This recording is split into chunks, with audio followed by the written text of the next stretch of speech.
Howdy there, friends, and thanks for joining us here again on Expanded Perspectives. I'm Cam Hale. As always, with me today is Mr. Kyle Phillips. Kyle, my brother, how are you doing today, sir? I am doing amazing. I'm excited to be here. We're going to be doing a little history today. One of my favorite subjects is history.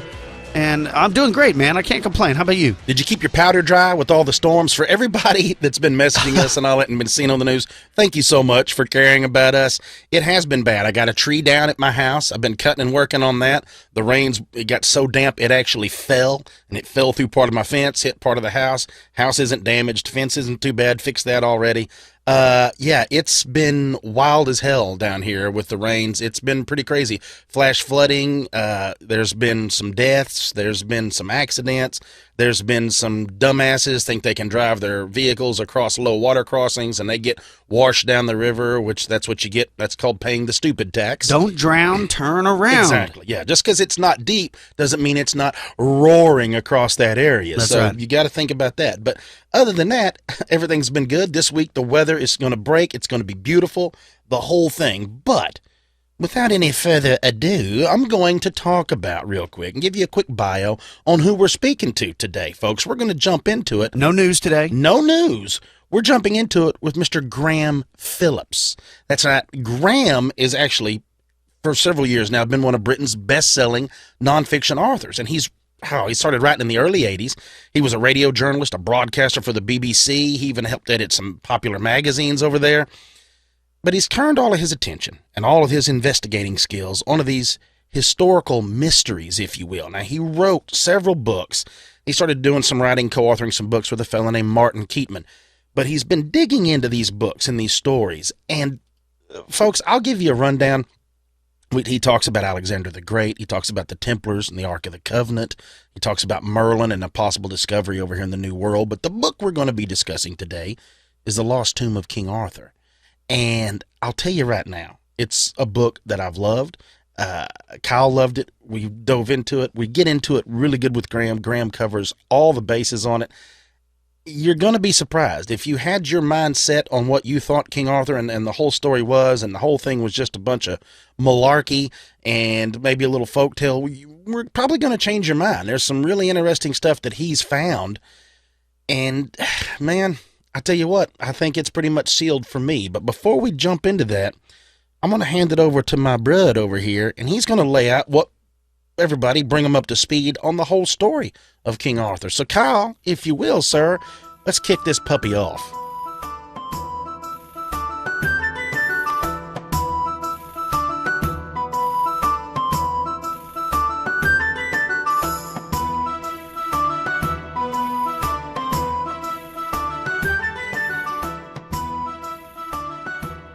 Long ago, when Britain was divided and without a king, barbarian hordes laid waste to the once fertile countryside.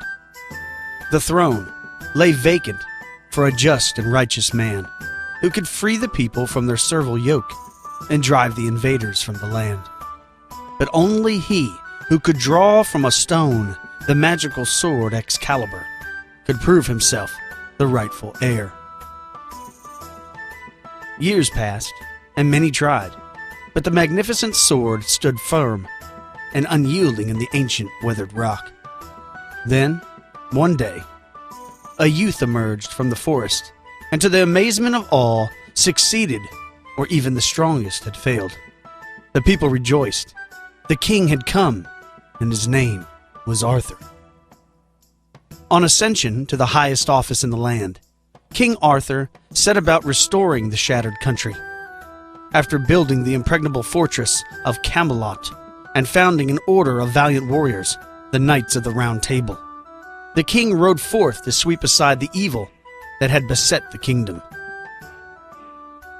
The liberated peasants took him into their hearts, and Arthur reigned justly over his newly prosperous realm, taking for his queen the beautiful Lady Guinevere. Even a terrible plague, which ravaged the country, was overcome by the newfound resolve of Arthur's subjects, for they mounted a quest to discover the Holy Grail, a fabulous chalice that held the miracle cure for all ills. But as happens so often during an age of plenty, There are those whom power corrupts.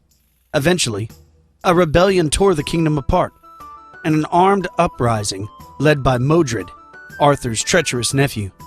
Yet there was a dark witch that lay at the heart of the strife, the scheming enchantress, Morgan. During a final battle, Modred was at last defeated, and Morgan destroyed by Merlin, Arthur's trusted advisor and court magician. But all did not end well, for Arthur himself was mortally wounded.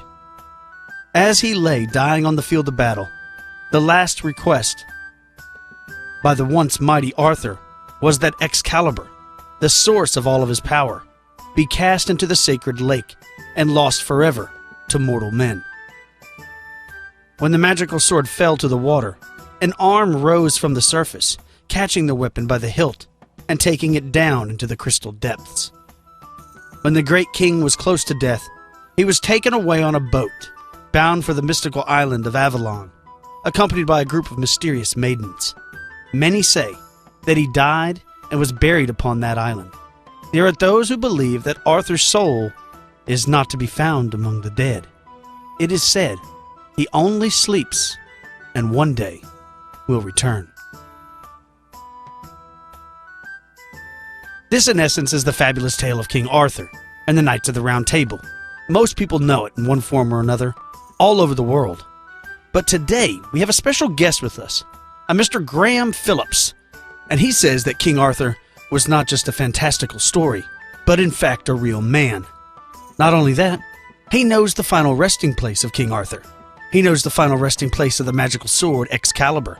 He knows where Camelot was, and he also believes he knows who the real Merlin was. So without further ado, Mr. Graham Phillips, let's begin. Well, with us today, we have an exceptional author, Mr. Graham Phillips, and he's talking with us today about his new book, The Lost Tomb of King Arthur, The Search for Camelot and the Isle of Avalon. Graham, how are you doing? Very well, thank you indeed. I'm all the way from England. All the way from England. You can tell by my accent I'm not a good old boy. What town in England are you in? It's Birmingham. It's pretty much smack being in the middle of the country. It's the second biggest city in England after London. Excellent, excellent. Well, I have to tell you, this new book that you wrote is amazing. I never thought that King Arthur might have been a real person. Now, everybody knows the legend of King Arthur, the Knights of the Round Table, Camelot, the famous sword Excalibur, and even the wizard Merlin. But everybody thinks this tale is only a myth. But could the story actually have been inspired by an actual historical figure, a real King Arthur, who happened to be an important chieftain of the 5th or 6th century, fighting and defending the people, the ancient people of Britain during the Dark Ages? In the 5th century, King Arthur, his area of Britannia was an anarchy. And when the Romans left, the tribes of the Angles and the Saxons from Denmark and Germany were on the attack. Is that correct? Absolutely. The story that we know today about Arthur and his shining armour and his rescuing damsels in distress and fighting dragons and so forth, that was like fictional works written from around about 1150 onwards. But before then, many hundreds of years before, there are various references during the so-called Dark Ages. That's the period from when the Roman Empire collapsed in the 400s and the Roman legions left Britain until the period of around about 1000 AD. There's a kind of 500-year period called the Dark Ages when the country just collapsed into chaos after the Romans left, and there was the broken kingdom of Britain broke into separate kingdoms or was warring each other. And as you said, the Anglo-Saxons, as they're known, came from Germany and started to invade. During this period, a number of records, for example, by a monk called Nennius, who wrote around the year 830, who talks about King Arthur in a purely historical setting. They say that there was a real King Arthur, that he existed around about the year 500. He united the Britons to fight the Anglo-Saxons. And references like that are not, they don't have him fighting dragons, they don't have him, doing anything magical or mystical. They simply say that he was a warrior who united the British people and won a series of successful battles. So that is why I believe that there was actually an historical figure upon whom these later legends and stories were based.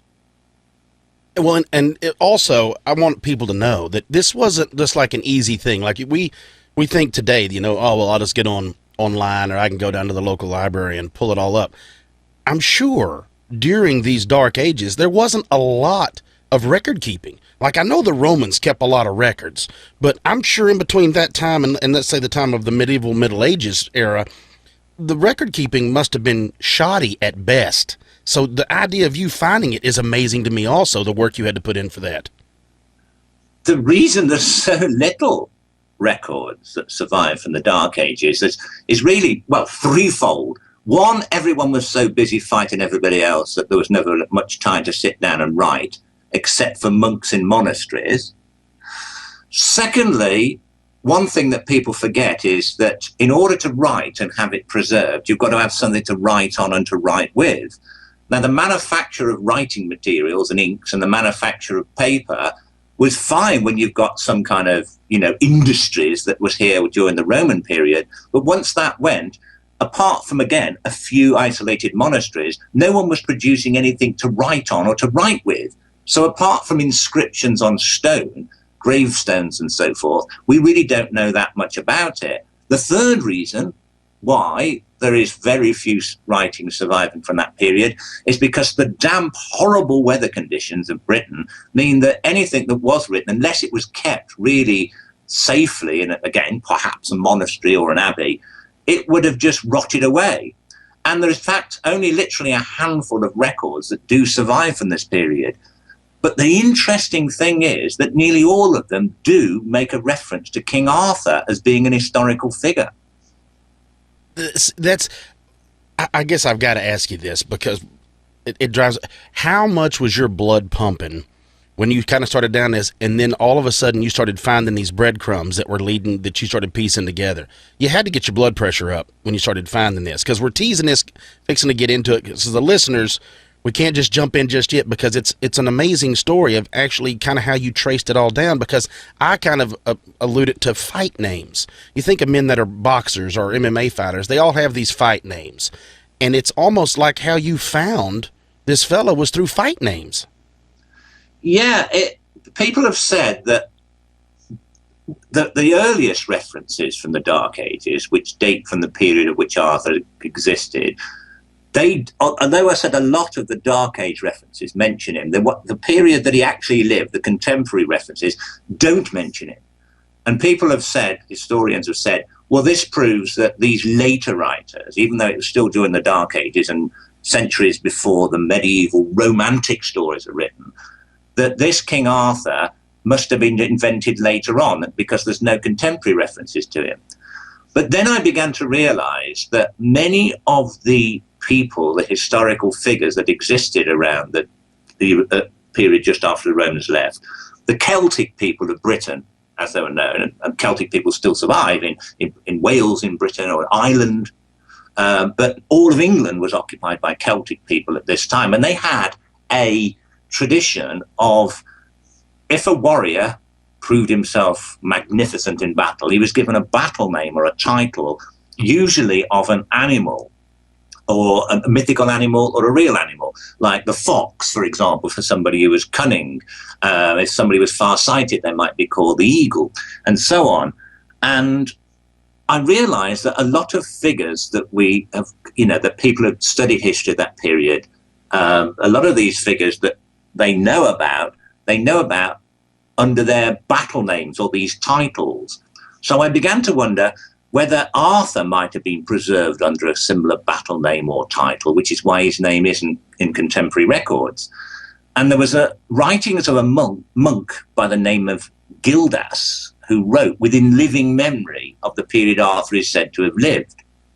So he's a contemporary author, and he writes about various leaders of Britain, and he talks about one of them under the name, he's writing in Latin, he writes about him under the name Ursus, which is Latin for the bear. So there's this character called the bear, but we don't actually, in that particular writings that Gildas refers to, that is making, tells us who he is. He just talks to him about him by his title, like he does many other contemporary figures. Interestingly, and this is when the blood really started pumping, when I thought, I wonder what the name bear would have been in Brythonic. That was the language spoken in Britain at the time. And sure enough, when I looked that up, the name for a bear is Arth, A-R-T-H. And I began to think that is so similar to Arthur. I could see how it could have developed into Arthur as years went past, especially if perhaps you coupled the names, like often happened, the Brythonic British name plus the Latin name, and you'd get Arth, Ursus, shortened to Arthur, like Antonius is shortened to Antony and so forth. And it was at this point I thought, wow, I think that this guy, and Gildas refers to him as the most powerful warlord in Britain around the year 500. I thought, this has got to be Arthur. So you were asking about blood pumping. That's when it started to pump. I can only imagine. I mean, I started getting all geeked up just reading the book. I started getting excited because of the whole thing, because it starts, we always talk about on the show, we love the little lines, the little threads that lead to more things that you can actually weave together to tell the story, because it starts adding up where you're like, there's really no other way for it to go. Seems to be what it was. And over these years, because I was like everyone else, and Kyle discussed and we discussed this, I was under the impression, I even told you off air, that it was the Sean Connery idea. As I think of it with all the beautiful shiny armor and the giant horses and the Maiden's Fair and all this, and that's really not any of this time that it was. It was way prior to that. And then you start finding out, you're like, oh, okay, now it starts adding up. We start looking, we may have been looking in the wrong spot at the wrong time this entire time. And there's something else that you touched on that I enjoyed. And I think that's probably where we should really get rolling with it is I believe, I hope I pronounce it right, Vericonium? That is correct, Vericonium. That, just the idea of there being an ancient city that was there this whole time, and that's where this whole thing started. And I mean, like an ancient city, I'm thinking of much like what we have at Cahokia here in the United States. It's like giant earthenworks and big wooden walls. And if anyone's seen the movie Braveheart, you kind of have the idea of the stockade walls up around everything in the wood. That's kind of what I pictured this place to look like, of where the story starts. That's pretty much it. In the Middle Ages, these stories are written about Arthur, and they all say that he ruled from this magnificent city, the capital of Britain, when he lived. Now, the thing is that what happened during the Middle Ages is that authors started to write stories about ancient times and set them in their own historical period. And that was a period of knights in shining plate armor with lances and broadswords and castles, like Gothic castles, like we're familiar with from the Robin Hood stories and so on. Mm-hmm. But they didn't exist until, the 1300s, at that period of time. Going back to the period that Arthur is said to have lived, it wasn't long after the Romans left. British warriors would have dressed in, for the best way to explain it, is Roman-style armor. They fought with Roman-style, much shorter swords.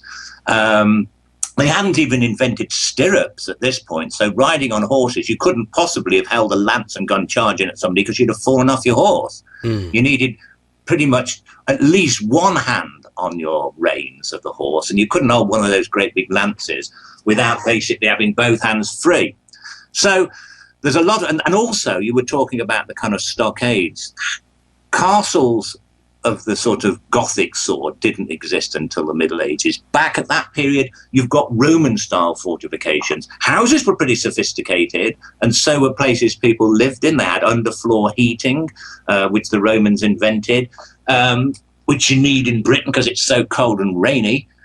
But the kind of fortifications would have been wooden stockades built on top of earth and embankments and surrounded by ditches. That's the kind of way that this is the sort of capital city that there would have been at this historical period Arthur lived. So what I wanted to do is to try and find out, as this man Ursus, the bear, Arthur, really existed, where would he have ruled from? Because Gildas doesn't actually tell us that. The monk doesn't tell us exactly where he came from.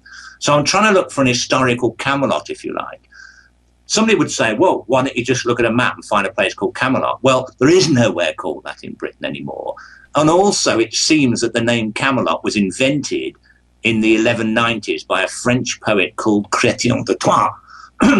He wanted a word to rhyme with Lancelot, so he came up with Camelot. Before that, there are other stories written about Arthur's magnificent city, but it's not given a name. It seems that by the Middle Ages, people had forgotten what it was called. So I wanted to find out what was the most important city around 500 AD, when Arthur is said to have lived. Now, the Angles and Saxons had invaded the east of Britain, which included the capital of Roman Britain and post-Roman Britain, London, which left the biggest city that was left unoccupied by the Anglo-Saxons around 500 AD was smack bang in the middle of England at a place called, smack bang in the middle of Britain. England is only part of Britain. So smack bang in the middle of Britain, there is a city that was called Viriconium, which was the fourth largest city in Roman Britain, but was the largest free city left at the time Arthur lived. Now, unlike London, whose Roman ruins lie beneath streets and office blocks and houses and buildings, Viriconium, once it was eventually abandoned at the later Dark Ages, was never continued as a prosperous city. So its foundation stones and some of its walls still remain in open countryside in the middle of England, right near a town called Shrewsbury. And in fact, it's open to the public now. A lot of excavations have gone on there, and there's a small museum on the site which has displayed the various finds that have been discovered there. Now, this city, we know because of the archaeological excavations, not only continued to be occupied when the Romans left, when many other cities in Britain were being abandoned for more easily defensible hilltop fortifications, this particular city was completely rebuilt and refortified at exactly the time Arthur is said to have lived. And right in the middle of this city, a massive palatial, Roman-style palatial building was constructed, which was thought to be, this is what archaeologists have said, not me, the seat of a very important post-Roman warlord or chieftain. So everything was tying up. Basically, I'd got a place that seemed to tally with the story of Camelot, i.e. the most important city in Britain at the time Arthur is said to have lived. I'd got a man called Arth, possibly the original name of Arthur, and all I had to do was find out if Arth had ruled from Viriconium. And in the British Library, I discovered, well, other people had read it, but they'd never put the whole thing together, a series of genealogies or family trees written during the Dark Ages, which said what kings ruled where and when. And the king who ruled from Viriconium at the time that Arthur is said to have lived, his real name was Owen Thangwyn, and he is recorded as being known as the Bear. So the Arthur I discovered tied up with the archaeological evidence suggesting what the most powerful city in the country was. And the most powerful man ruling it was, and now when we tell people, and when they hear Thangwyn, it's not written that way. It's actually written with double D's, but it's pronounced with the TH, correct? That's right, because the Brythonic, which developed into modern day Welsh, hadn't got a T. We used T and H for th. They used a double D. It was the pre-Anglo invasion, basically, before that kind of got rolled into their language and all that, where it kind of crossed over, right? The first Anglo-Saxons started using a variation of the letter Y, but with a kind of tail on it to represent sound, which is where we mistakenly believe that people spoke ye olde English. It was always the old English. Well, and I think that's an important thing to mention, too, because when we start talking about Merlin and Gwendolyn, you start talking about these things, is because a lot of this stuff can be lost in translation. In the way of the writings, a lot of these names can be kind of twisted a little bit to where they're easily changed from maybe a Charles to a Chuck, something, real slight, but could be lost in history real fast. And that's why it's important to do what you did. And also you're changing from English to Latin to French to whatever language. I mean, Britain, was invaded firstly by the Romans, so we ended up with Latin got involved in the language.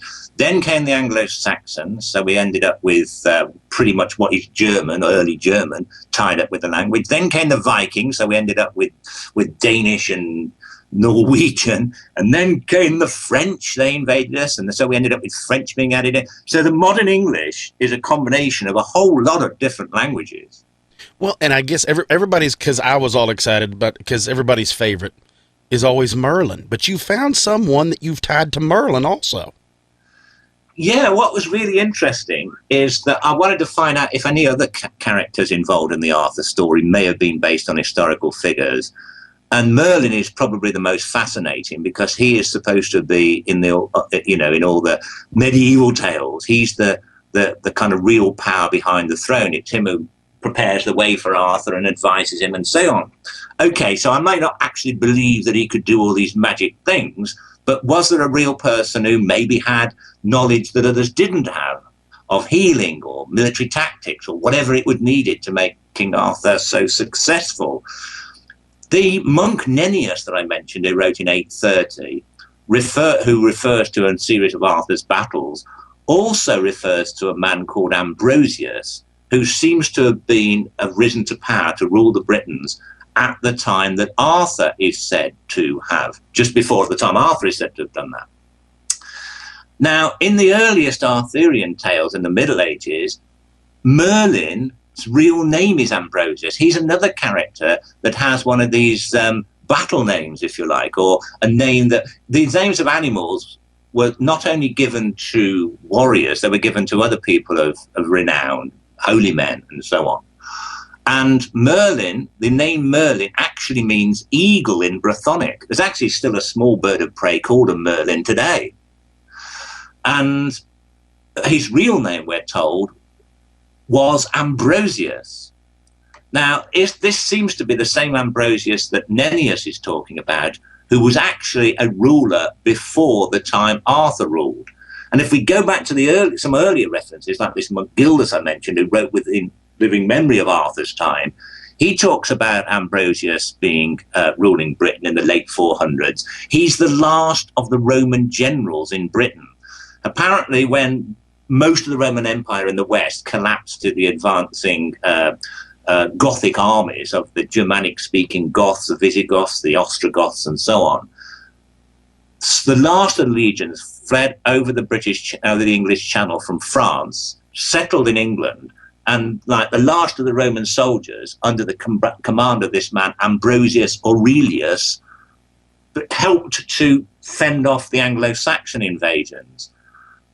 This man, Ambrosius Aurelius, I believe from the evidence, was the historical Merlin. Now, for some reason, he had to retire from office before he died. Perhaps he was wounded, perhaps he got too old. And it was Arthur who took over shortly after his period. So it's very possible that this Ambrosius Aurelius was the man, the last of the Roman generals. Gildas calls him the last of the Romans. He even says he descended from a Roman emperor. And there's an Aurelius emperor, Marcus Aurelius, who's the good emperor at the beginning of the film Gladiator. Mm-hmm, mm-hmm. And this man is supposed to be a descendant of his. So it seems that the real historical Merlin was a Roman who knew Roman tactics, who knew about various forms of medicine and so forth at the period of the Dark Ages when this was quickly being forgotten. And therefore he, being wounded or too old, advised Arthur and became, in legend, the figure of Merlin the magician. Well, that makes perfect sense. You laying it out like that, it makes, because I was thinking about like the hand of the king. He's the man. He's the advisor to and it makes sense because Arthur may not have been raised the way the Romans were, but he taught, it pretty much explains his actions as a Roman, is because he's being advised by a true old school Roman, as is advising him on this is how you run your country. This is how we ran it, and this is how you should run yours as well. Yeah, this guy Owen Van Gwyn, who seems to be in the historical Arthur, actually came from Britain. He was a native Briton. He seems to have spent some time in London before the Anglo-Saxons started to invade. But he was a native Briton, so he would have needed the advice of somebody from the Roman Empire on military tactics in order to beat the Anglo-Saxons. It starts making perfect sense as you lay it all out. Now, you were talking about the French writer. Now, the French writer that you're speaking of is the one that tried to add Camelot. He tried to add it because he's actually the man that added Lancelot, correct? Lancelot was already a figure in the Romantic writings in France in the 1100s, completely separate as a hero to Arthur. So they were no connection. That what happened is that this Chrétien de Troyes, a French writer, wanted to add a French hero into the story of King Arthur, which was coming ever more popular. So there was many figures that were kind of added on that had nothing to do with the original King Arthur, and Lancelot seems to be one of them. So now that we've talked about Arthur and Merlin, of course we have to move to the famous sword, Excalibur. What can you tell us about that? Well, this is, I mean, when I was looking for historical figures, I didn't really expect originally Merlin to be a real one. He seemed to be the less likely to be a real one. I thought Lancelot was more likely to be real. I mean, he's just a warrior. Merlin does magic tricks.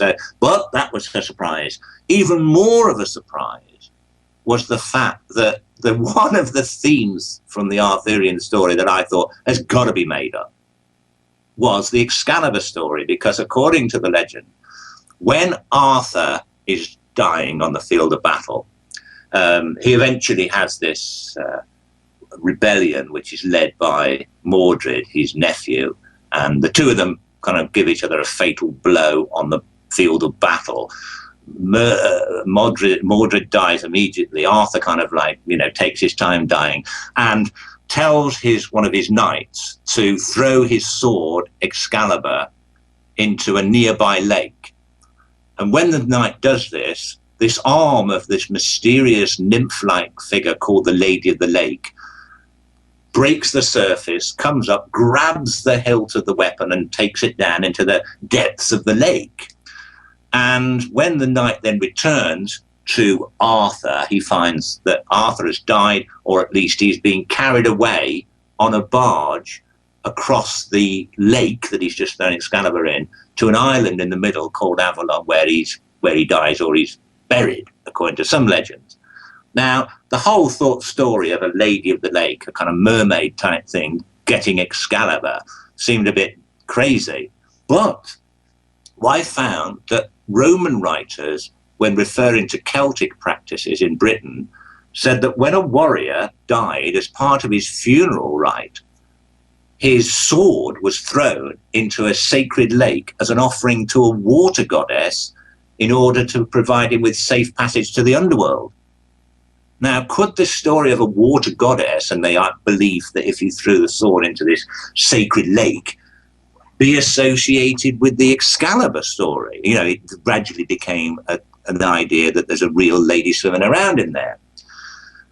One thing I realized immediately when I heard the name of this goddess that the Celts threw these swords to was that her name, Viviana, was so similar to the name Vivian, which was the name of the Lady of the Lake in the earliest tales.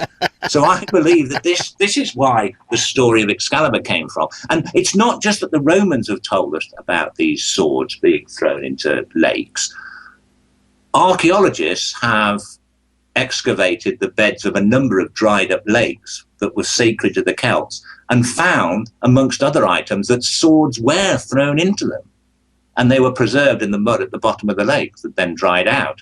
So that is how I believe the Excalibur story came about. So yeah, it's basically telling us that these stories that were written in the Middle Ages were really based on something that had happened. And of course, it gradually got, more exaggerated as time went by. Well, and I know, looking into some of the stuff in the past that we've done, is like you brought up the Germanic, the different things. That's also where we get our wishing wells. This isn't something new. This is where, because I was always laughing about looking at stuff that we did. I've always thought it was funny little things, quirks that we have over here. And I remember looking into it a while back, and it was a fact that it come from Europeans also, but casting things into water. I think there's even some Nordic myths of like Odin casting like his eye or something into the water, but there's a lot of stuff that goes along with it. So this is an old school belief system. So as warriors, they would be brought up with this pretty much ingrained in them like a religion.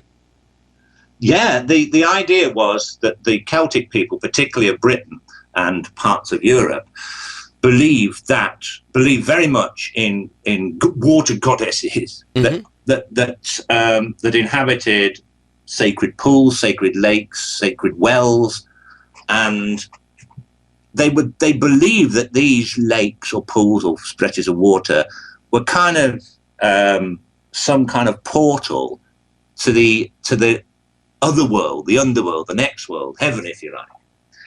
And by throwing offerings, not just swords at the time of a funeral, but other offerings, money or jewelry, into these lakes and pools and wells, they were getting themselves good luck or making sure that the harvest worked out right and so on. And many of these items have been the reason why in Britain, for example, in the museums we have so much Celtic and Anglo-Saxon jewellery is because a lot of it has been recovered from these dried up lakes and pools where people just threw it away, if you like. Wow. But they were throwing it, believing they were throwing it to water goddesses. When the country race became Christian, it was no longer considered right that they should be giving these offerings to water goddesses. So what happened is that water goddesses became transferred into saints, female saints like St. Mary, St. Catherine, St. Anne, and so on. And St. Anne basically was a figure mainly associated with wells, which was St. Anne in the Bible is in Christian tradition is the mother of the Virgin Mary, but it sounds like Viviana, Anna, as she's called in some areas. So they thought, right, we'll say it's St. Anne instead, and we'll throw offerings to her. But the tradition then became, rather than throwing jewelry and precious items, they threw money. And the late Romans in Britain did this. They became Christians. They started throwing money into wells like the Celts had before them, throwing offerings. And this continues today in the tradition, as you said, of wishing wells. Wishing wells, yeah. How wild is... Well, just first of all, too, we're not going to jump into that part just yet, but the listeners are going to have to look into this because you've did some scanning of some areas and come up with some really interesting stuff. That's one of those things that there's going to be teasers, folks. You got to get the book because there is some things been found. Let's say, we'll just leave it at that as it goes to that deal. Well, I can tell a bit about it. Get that sort of curiosity going even further. All right, take them down the path, then, Graham. Lead them in. Right. Okay. So, remember, I said that in the Legend of Arthur, the sword is thrown into this lake, and then he sailed across this lake to an island in the middle called Avalon, where he's supposedly buried. What I wanted to do was to find out where the real historical King Arthur was buried. I mean, the book is called The Lost Tomb of King Arthur. Mm-hmm. So, I mean, I wasn't, when I started investigating the Arthur story, I mean, many, many years ago, I wasn't actually looking for his tomb. I was trying to identify an historical King Arthur. By the time I got to the end of the research and put it all together, I ended up finding what I believe was his tomb. So consequently, that's what they decided to call the book. So what happened? I decided, okay, now I've got to find out where this man, Arthur Owen Thangwyn, was actually buried. Now having identified a figure who may have been Arthur, i.e. this guy Owen, and knowing that he ruled from Viraconium, it didn't take too long to find out where the kings who ruled from Viraconium were buried.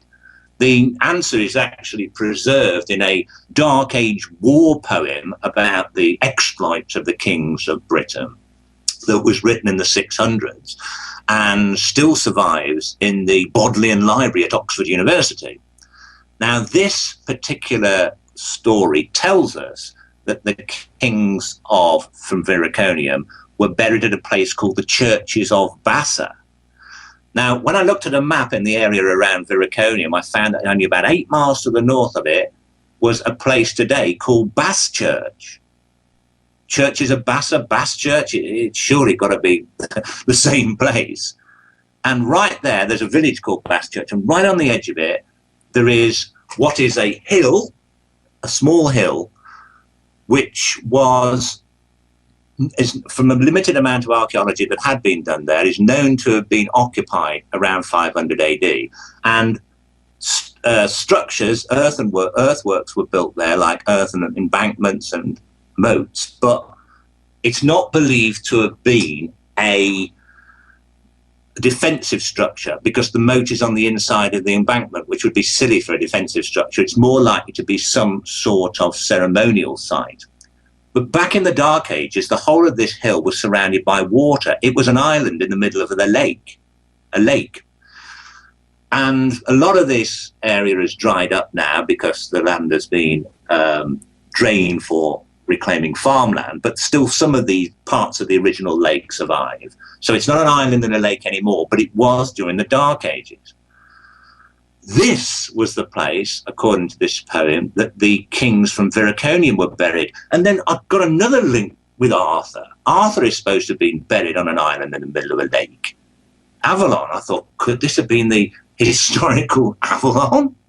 Because there's no place in Britain called Avalon anymore, so we don't know where it was. Some people have got ideas that it could be here or there, but here we've got an actual place where kings were buried, from the place where Arthur came from, according to my research, that was an island in a lake. And I thought, we have got to excavate this area. Well, firstly, it's on private land. Secondly, it is protected by an English Act of Parliament. There are certain old buildings or old sites that there's Acts of Parliament in Britain to protect them. They're protected monuments. And so you have to get permission off somebody called an organisation called English Heritage to dig. Well, you have to have a very good reason to do that. We couldn't just go digging in this area. But I managed to organise a geophysics survey. Now, what that is archaeologists use different types of equipment, such as ground-penetrating radar, to see what lies under the ground without digging. And in the location that I won't give the whole story away, believe that Owen was buried, I said, I think there's this acre of land just next to this hill, which would have been part of the island in the middle of this lake. And I believe he should be buried there. So they're headed by an archaeologist, the head archaeologist of that county area, plus a number of other geophysics scientists. They scanned the whole area of this equipment over a period of a day. And what they found was right in the middle of this roughly acre of land, there was the signs that a ditch had been dug about 6 feet deep, a circular ditch about 6 feet wide. Now, that is how important high-status individuals were buried at the time Arthur is said to have lived. But what was most incredible is that they said that right in the middle of this ditch, there was a metal object that seemed to be the central boss of a shield. And we know that from other sites that warriors that were buried during the time Arthur is said to have lived were buried on their sides with a shield on their arm. So right at the point where I believe that the man who was Arthur was buried, they found a burial that's exactly consistent with a high-status warrior at the time Arthur is said to have lived. That is incredible. I cannot believe, that you were able to do this. It's amazing to me. And why do you think so many historians and other scholars continue to doubt that King Arthur was ever a historical figure? Why is that? Well, they probably haven't read my book yet, but even if they do, a lot of them have a go at me saying, oh, you can't say this, you can't say that, you can't say that. The main reason why most archaeologists, historians tend to steer clear of it altogether, because Arthur's been so associated with dragons and damsels in distress and magic and all this sort of thing, to associate your name with him tends to make you seem a bit silly. So most archaeologists, historians take well clear of it. It's too controversial. I'm hoping that now my book is out, that over the next year, and it'll take time, it's not going to happen straight away, but over the next few years, I believe that Arthur will permeate more into the consciousness of people who think, well, yeah, it could be a real figure. And I'm really hoping that an archaeological dig will take place at this site, because at the moment we've got to persuade this organisation, English Heritage, that a dig should take place. And I've got archaeologists on site. They want to do it. They want to do the dig properly. This is not just me going over there with a spade. This is proper archaeological excavation. But the wheels of English Heritage grind very slowly, and they have a lot of paperwork to get through. So I'm hoping that sometime, maybe this year, maybe next, there could be a dig. I certainly hope there is. It's one of those things that the red tape battle. You do all this work, and then it seems like the red tape battle is where they always. And I understand it's a sacred site. You know, we all understand that, so we don't want to encourage anybody listening. Nobody go over there with a shovel and a pick. Nobody get over there and start getting carried away. Let's not get wild like that. But if there needs to be a way to like support it. There needs to be like somebody listening or anybody to build a site, a website where people can sign up and support and want it, and try to pressure maybe some of the government into, okay, there's enough clamor for this for them to go look. That's a good idea. I'm thinking of starting that a bit later in there. I'm not doing it now. The only reason I'm not really pushing for it at the moment is because archaeological digging seasons, they have to organise these things a year, maybe in advance, and many months in advance. And the next digging season wouldn't be out any good at digging in the winter. The ground will all be too hard and frozen and cold and wet. So the next digging season will be sort of next spring. So later in the year, in the late summer or fall, I'm going to start to. I am going to put up a website, or part of my own website, sort of trying to get the support to allow this to happen. We'll try to get as many people as we can to get support, because I want them also to pull up the sword. I want them to find that. Well, the thing is that this dried up lake, part of the lake is dried up around this central area where this island was, what I believe Arthur was buried. It's there that we can have a scan of that area and possibly find in the dried up mud, or even in the bottom of one of the lakes that still survives, that there is a sword. And how would we know if it was Excalibur? Well, I mean, if there's a lot of swords buried there, which there could be, because no one's done a complete archaeological geophysics scan of what was the dried up lake. If there is a sword there, well, the way I'd know it was Excalibur is because I've got a very old description of Excalibur made in the Dark Ages, which tells us that the earliest reference to it says that it had a golden hilt with two serpents entwined around it. Gold is not going to rot away at the bottom of water, so it could survive. And if it's got two serpents around it, I think that's the nearest we're going to get to proof that we found an historical Excalibur. That would be an amazing find to pull that up out of the old. I'm picturing the bottom just like nasty old mud. It's probably silted in over all of these years.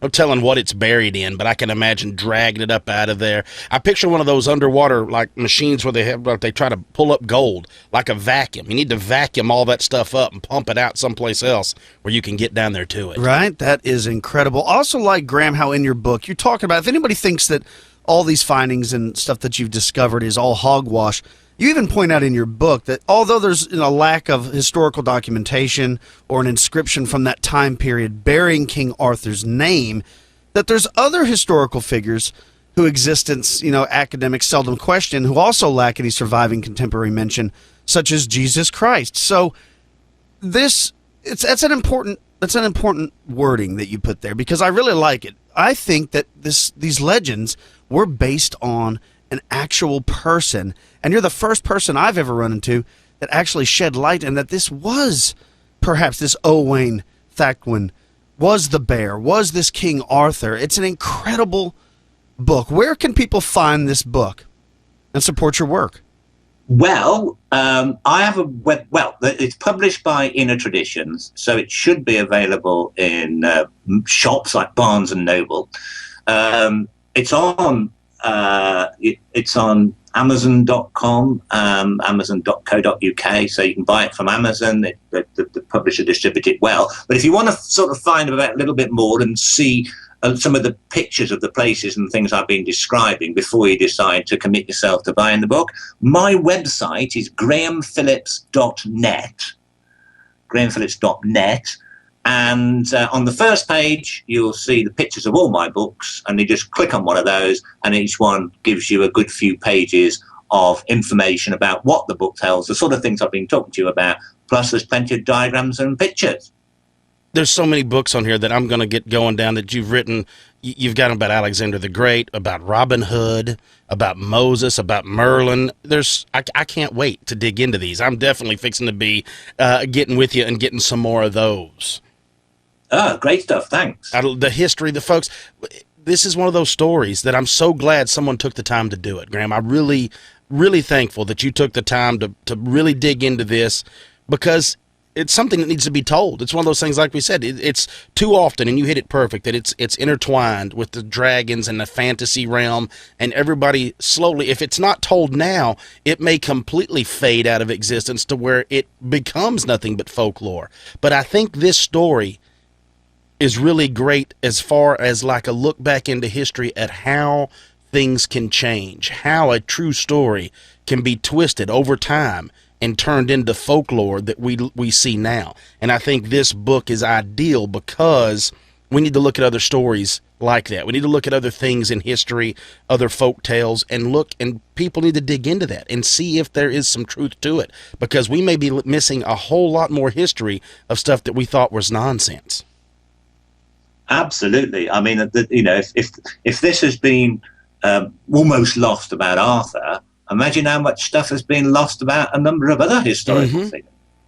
That's right. I mean, Arthur isn't the only person to go down in history under his battle name, by the way, or his title. I mean, we've all heard the famous Genghis Khan, who led the Mongols and founded the largest empire the world has ever known. Temujin. Genghis Khan was his title. That's right. Yeah. Universal ruler. His real name was Temujin. Yes. That's right, yeah. So, I mean, it's not the first time that this kind of thing. Okay, we know enough about Genghis Khan, but how many other figures are hiding out there under battle names and titles? You're right. Makes you wonder, right? Yeah. Well, thank you so much for coming on and talking with us today, Graham. We really appreciate it. Take care. Thank you. Bye-bye.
And we're back with Expanded Perspectives. What a fascinating person. Graham Phillips. Man, I really love this book. The book, once again, is The Lost Tomb of King Arthur, The Search for Camelot and the Isle of Avalon. I had no idea. I mean, we talked about it in the beginning and during the interview. I had no idea that this was even a possibility, that King Arthur might have actually been a real person. And now through Graham's hard work, it seems that he was. And that these legends get made up, the fancy fair, the stories, they get, elaborated on through the telling and retelling by people. And I think that's what these stories were. But the fact that Excalibur's sword might have been real, that Merlin was a real man, it's incredible. And I love it so much. And I urge you, if you're interested in history and things like this, to pick up this book. Because there's a lot in the book that we didn't touch on, because we can't give away the whole book. Otherwise, there's no reason for somebody to buy the thing. Or we'd have spent 2 hours here trying to go through it all. There's a lot in there. And I think by the time you finish the book, there'll be little or no doubt in your mind that this is a real historical person. Well, and it's like I discussed, I love the way he ties it together, because it's one of those things that I think we all should do it. We all need to look at history in those ways, and you kind of look at, there's nicknames, there's slang, there's all the stuff that goes on today. It went on back then as well. Absolutely. He's also, look, he's written several books. He started writing like in the early 80s. If you're interested in that book, folks, he's written a book on Robin Hood, like I said. He's written a book on Alexander the Great. He's written a book on Merlin and the Discovery of Avalon in the New World. So I'm going to have to get a hold of him. We need to get him maybe to come back on, talk about what maybe he's found over here in North America. But he's written, I want to say there's like 13 books on his website, but I think he said 17 total is what he's written. Yeah, he said he's written some books that he didn't even include on his website. Some Shakespeare conspiracy books. Yeah, it's very interesting the way he digs in and all this stuff. And, well, he even told us off air, 30 years. 30 years he's been working on this story, the King Arthur story. Right. Not constant, but off and on for 30 years of his life, he's been looking into this and piecing it together and chasing this down to come to this book. And I hope he starts like some kind of GoFundMe or Kickstarter program where he can actually fund the actual, archaeological excavation. Well, and to put pressure on the government. Yeah. To find out. Now, look, to do it the right way, the whole thing. Yeah, let's find out if this is it. Let's exhume, let's make it, whatever it takes. Let's get to the end of this we'll know who this person was and if that's truly what it is. Because also, once it gets done, well, then think about what you can do. You'll be able to raise more money, I guess you could say, from the citizens to turn this into a more special area, to be like, look, this is the last resting place of the man in folklore known as King Arthur. Yeah, I agree. Everybody go out there, check out the show notes. I'll put links to the book. It's an excellent read. Well, we want to appreciate everybody. We appreciate everybody for being here and joining us here on Expanded Perspectives. If you have any stories or ideas of your own and you would like to send them to us, you can email the show at expandedperspectives@yahoo.com. If you'd like to call the show, you can always call in 817-945-3828. And don't forget, I know I bring it up all the time, but if you're new to Expanded Perspectives, don't forget we do another episode every Thursday called Expanded Perspectives Elite. And you can sign up for that by going to the website, expandedperspectives.com. And if you really like the show, we would appreciate it if you wrote us a review on iTunes. Cam, what have you got planned for the rest of your week? The weather is going to be beautiful. Yeah, the rain has finally stopped. Yep. I think I'm going to get outside and do a little work in the yard and mess around. And I might even go fish. Well, I was taking a shower the other day, and I was like cleaning behind my ears, and I noticed that gills were starting to form, just like Kevin Costner on Waterworld. Yeah, right, yeah. Right, and my toes are becoming webbed like a Labrador. Yeah, right. So fun. Yeah, well, everybody stay out of trouble and don't work too hard. I'm Kyle Filson. He's Cam Hale. Peace, y'all.